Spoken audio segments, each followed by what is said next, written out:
Ќе ти купам парушнике да си украсено. Ќе ти купам парушнике да си украсено. Лено е лено, кубоче галено, е лено, рујно вино медено. Мирослав, гласовечкото пеење е македонска народна традиција од Долни Полог. Кои се неговите карактеристики? Гласовечкото пеење е мощна раритетна форма на изведба, вокална традиција од Долни Полог Тетовско, кој што ги опфаќа, ако збориме според местноста каде што има и каде што се третирало низ вековите, па и до ден денес, не во толкав обем и форма. Тоа се значи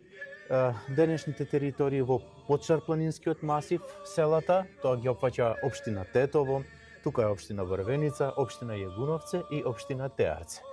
Тие се села кои што се третирало машкото двогласно вокално пеење и фактички едно од најспецифичните форми на полифонско пеење, кое што се круниса како светско нематеријално културно наследство на човештвото во Намибија пред точно 10 години во месец декември. Спецификите на машкото двогласно пеење е тоа што имаме најмалку два вокала, кога збориме за двогласот, како полифона традиција, во кој што едниот глас, според она како го кажува народот, односно интерпретаторите, односно носителите на нематеријалното културно наследство, виши, а другиот глас слоши. Сега, вториот глас може да биде, значи, исотон, односно да се состои од еден тон, од два или три тона, се зависно од умешноста и креативноста, но пред се и музикалноста и начинот на трансмисија меѓу носителите на гласовечкото пеење низ вековите наназад. Тоа би било во една кратка форма, но сепак ако навлегуваме во мистиката на двогласното, односно тригласието на машкото двогласно или трогласно пеење гласовечко, тогаш имаме многу уникатни елементи, карактеристики и украси кои што го одвојува навистина како едно раритетно нематеријално културно наследство. И заради тоа беше и така и препознаено и заради тоа беше и ставено на УНЕСКОвата листа, но за жал пак ќе кажам на ургентна листа е на УНЕСКО, бидејќи како што влијале факторите, преценели демографските фактори, начинот, стилот на живење и останати многубројни фактори, тука преценели индустриализацијата, миграцијата, село, град, па нормално и нели стапката на наталитет кој што знаеме во денешни услови како не само што стагнира, туку веќе имаме и други негативни појави, модерниот стил на живење и обврските секојдневни кои што се ги третирале нели луѓето, посебно од овие краишта каде што се пеело и третирало гласовечкото пеење, направило да до ден денес доаѓа некаде до работа на изумирање. Но нема да звучиме така песимистички, бидејќи сепак како држава, како народ, како институции можеме да направиме да го дигнеме на поголем пиедестал и ова нематеријално културно наследство, бидејќи се препозна во светот. Гласовечкото двогласно машко пеење не е само пеење, не е само изведба, пред се тоа е еден знак и символ на зближување на народите, на културите, бидејќи знаеме што значат Обединетите нации, знаеме што значи УНЕСКО и впрочем тоа е еден начин за да се искаже не само символ на спојување на народите и приближување на истите, пред се на етничките заедници кои што тука живееме и кои што имаме и факти како се почитувало ова пеење и од страна и од другите народи и како било прифатено во тоа време и дека било стил на приближување кон истите, себе запознавање, но и спознавање меѓу останатите народи, а пред се голема улога изиграло и периодот не само од кога збориме нели за едно далечно минато, туку и за поблиското минато или ако збориме сега и за нели поранешната југословенска држава, каде што ова пеење пред се од, јас можам да го кажам како носители кој што бил стариот состав на Гавровци, браќата Гавровци, Милорад, Васе и Славко, кој што немало на кој фестивал ширум бившите југословенски простори учествувано, настапувано и освојување на врвни награди од тогашните музички авторитети, кои што и до ден денеска навистина ми е чест и задоволство што ги имам и како приватна својина и секако гордост за сето она кое што е постигнато низ вековите наназад. Знаеме дека времето тече, времето минува и ние мора да се адаптираме на новите услови кои што доаѓаат. И континуитетот е тоа што барем во семејството Гавровци некако како така се прават сили и напори истите да се пренесат, па во денешно време колку ни дозволува времето, нели, на страна да ги тргнеме секојдневните работни обврски и професионализам, она што го имаме како избрана работна задача, нели, во животот за опстојување, сепак ова е нешто многу возвишено и се надевам дека и за тоа барем во блиска иднина ќе има малку поголема сериозност, не само од страна на носителите, кои што за жал нели според очекувањето на биолошкиот часовник генерациите си заминуваат. Ако збориме во минатото, тога биле луѓето кои што биле родени 20-тите, 30-тите, 40-тите години, па и 50-тите, доцните 50-ти години, односно пред појавата на индустриализацијата, каде што тоа било и дели од секојдневниот живот. Имав среќа да ги видам и тие временски настани, бидејќи како носител на гласовечкото пење не можам да кажам дека тоа е само една трансмисија помеѓу генерациите, тоа е еден символ на опстој на еден народ во кој што ги искажува не само маките и страдањата, току и херојството и искажување нели на емоциите, на секојдневните случувања кои што ги обкружувале тука на соборите, во црквите, во манастирите, едноставно преку песната се опеува не само македонската историја, току и македонскиот символ, македонскиот идентитет и е показ и доказ кој што е пренесен од уста на уво меѓу генерациите, бидејќи тогаш не биле писмено образовани, но биле навистина многу музички надарени, да не речам народни гении, кои што знаеле да ги пренесат тие току неформално, значи училиште било секојдневниот живот. Немале писмени музички знаци, току тие се пренесувале онака, неформално, индиректно, со вдахнување на љубов, а тука највише улога имало нели семејството како основна клетка во кој што навистина било и гордост и чест кога веќе се занимавале со една таква благородна, да речам, мисија, затоа што може би биле несвесни или не сме и до ден денеска свесни што имаме и како имаме како нематеријално културно наследство, но сепак не е тука клучна улога само семејството, туку клучна улога има и нели институциите кои што се надлежни за тоа, а сепак и треба да се работи и на менталитетот на општеството за тоа дека ние ако не се освестиме за се она кое што можеме да го истакнеме, не само во привлекување на туризам или во некои економски бенефити, току треба првенствено да работиме на самосвеста за постојањето на еден идентитет кој што може да се докажува само со своји специфики. Не зборам дека е само тука гласовечкото, ние имаме навистина многу од такви нематеријални културни наследства за кои што треба да бидеме горди и истите треба да ги третираме и понатаму.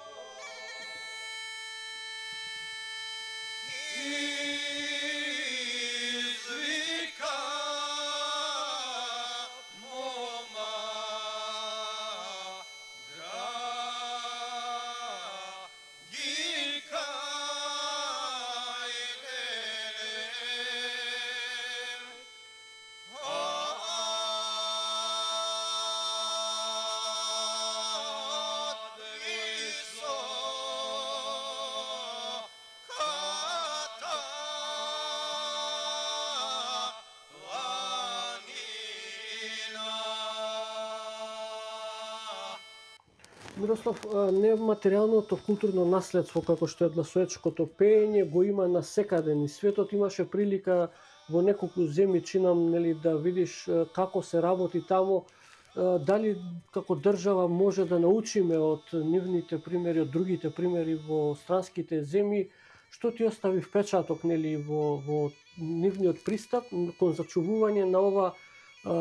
богатство, ќе го наречам со право, бидејќи е нематеријално и мора да се најде начин како да обстои понатаму. Или што би рекол јас, светско наше. Да, точно така, ние можеме да ги видиме и законските легислативи кои што нели уредувањето на нематеријалното културно наследство е поврзано и со правни нормативи. Првенствено треба да уредиме нешто за да може да функционира. Праксата покажува дека само сериозните пристапи кон било која работа, а впрочем и ова навистина е сериозна работа, но тука се добива некој впечаток дека не е баш на приоритет кога се донесуваат нели политиките за спроведување на одредени активности со кои што навистина како држава треба да се гордееме и треба да не импонира фактот, бидејќи не е мало признанието. Чест, да, но и обврска треба да имаме кон она кое што го признава и спознава светот. Ова нематеријално културно наследство со останатите нематеријални културни наследства кои што се впишани во УНЕСКО, не само на ургентната листа, ве зборувам и на репрезентативната листа, треба навистина да се има посериозен пристап кога веќе правиме компарација со останатите земји. Не мора да ги земеме европските земји, можеме да ги земеме нели земјите кои што се во вечна транзиција, што би рекол, во кој што и нашата Република Македонија некако плива во тие води. И сепак нели треба да бидеме објективни без доза на искажување на само убави работи. Односно треба многу повеќе, како што реков, еден од клучните фактори е вклучувањето на третманот од страна на државните институции, а пред се на општините, на локалните заедници кои што треба да ги вмрежат во самите донесени одлуки, односно годишни програми и планови, бидејќи не само тоа што тие имаат обврска тоа да го прават, туку треба да се повикаат и од фактот дека, како што истакнав и пред тоа, има и одредени економски бенефити, пред се развивање на туризмот, привлекување нели на многу поубави работи, освен со тоа што се бават денешните единици на локалната самоуправа. А културата е таа која што прави спој помеѓу народите, со тоа се спознава не само општината, не само збратимување помеѓу народите во областа на културата, туку и спознавање на едни помалечки, да речам, држави, територијално кога зборам, многу поголеми по душа од многу поголеми држави, кои што имаат своја традиција, култура и вредности, кои што само треба да работат кон малку посериозно кон пристапувањето во третирањето на нематеријалното културно наследство. Ако збориме околу носителите на нематеријалното културно наследство, она што можев да го видам низ повеќе земји, како што е Грузија, Естонија, Латвија, Литванија, Италија, во Сардинија, Хрватска, Србија и останатите земји, да не зборам сега и да не ги редам понатаму, носителите на нематеријалните културни наследства се задолжени од страна на државата да го третираат нематеријалното културно наследство во, да речам, блага форма, секој дневно инкубирање не само на нови генерации, току и да бидат дел од процесот на дигитализација, на конзервирање на сите материјали и факти, собирање од терен и секако нели тоа што јас навистина би бил горд доколку Македонија тоа може да го спроведе или општините, кон отворање на етноинкубатори кои што навистина таму ќе се спојуваат луѓето кои што им останало барем во меморијата, во сеќавање, во трансмисијата од нивните предци за да се оживува, да се направи еден рефреш, што би рекле, во однос на изведбата на онака како што е во правилната, оригиналната форма. Ние секогаш се фаќаме нели за модерен звук, за модерна музика. Тоа се окей и така треба да оди, бидејќи нели веќе навлегуваме во ера на по голема нели истакнатост во областа на технологија и се останато. Ние веќе се префрливме од една ера во друга, во ерата на дигитализација, мора да се адаптираме, но треба да имаме два правци. Едниот правец да води кон задржување на основната форма на традицијата, а другиот да биде во модерна форма, може да се прават и модерни звуци со огромна и исклучителна вклученост на експерти во оваа област, етномузиколози, антрополози, етнокоролози и носители кои што до ден денес можат тоа да го третираат во посериозна форма и на тој начин за да може да опстои и понатаму. Јас би бил среќен кога од ургентна листа нематеријалното културно наследство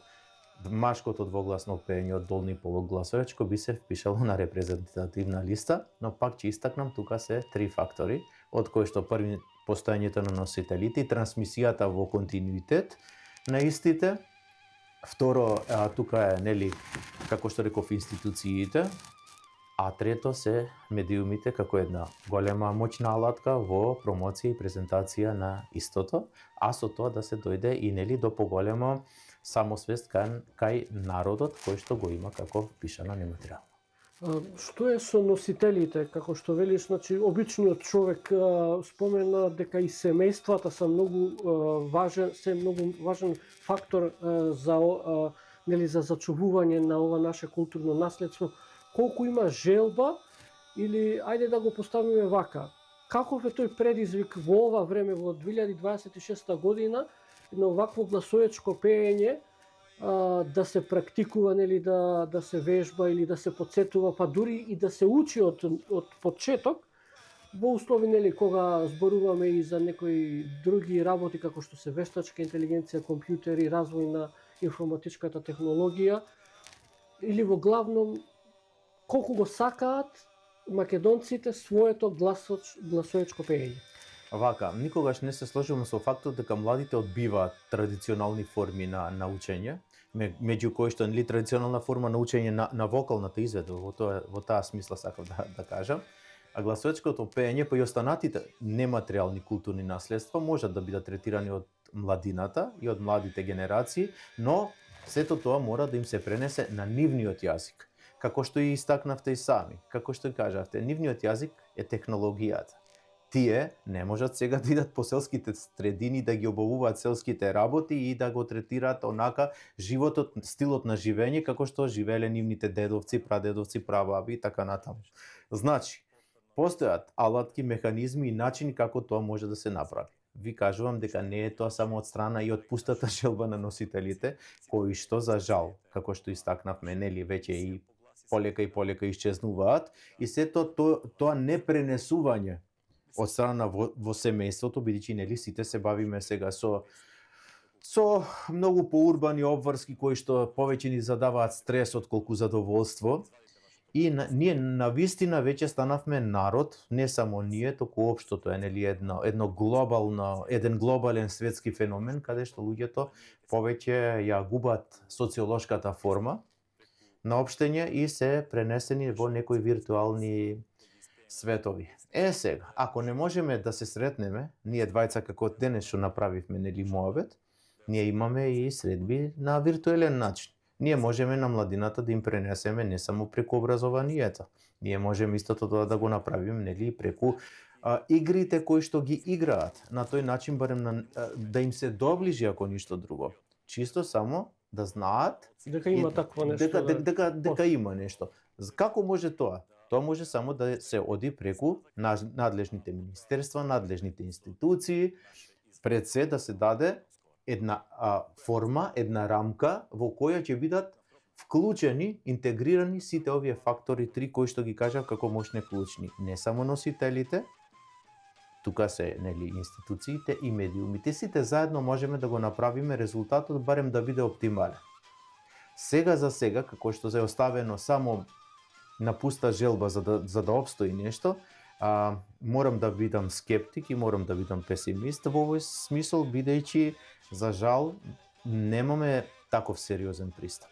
И како држава треба да работиме барем во годишните стратегии кои што ги имаат министерствата да биде барем од некаде почнато со третирање на македонското нематеријално културно наследство. Пак ќе речам, не е тука само гласоечкото. Значи, начинот како една држава може да обстои е преку културата. Тоа го кажали нашите големи великани, преценели Ѓорѓи Гоце Делчев, кој што кажува дека нели е културен надпревар меѓу народите, така треба да го спознаеме светот за да може светот да не спознае нас. Ние за жал со таа културна неписменост која што ја имаме, или таа писменост која што ја немаме во оваа смисла, ние едноставно во одење по културни или духовни нематеријални задоволства, ние одиме по некои кои што не се наши, односно туѓи, и на тој начин ние се идентификуваме со нечии вредности, кои што си имаат своја улога и како што кажав дека итекако некои држави многу работат стратешки за да го не само да го негуваат, туку и да го наметнат и на останатите народи, ајде да не кажам во некоја асимилаторска форма. Свесни сме дека ние повеќе се радуваме на туѓото отколку на нашето. Ама тоа не е дека ние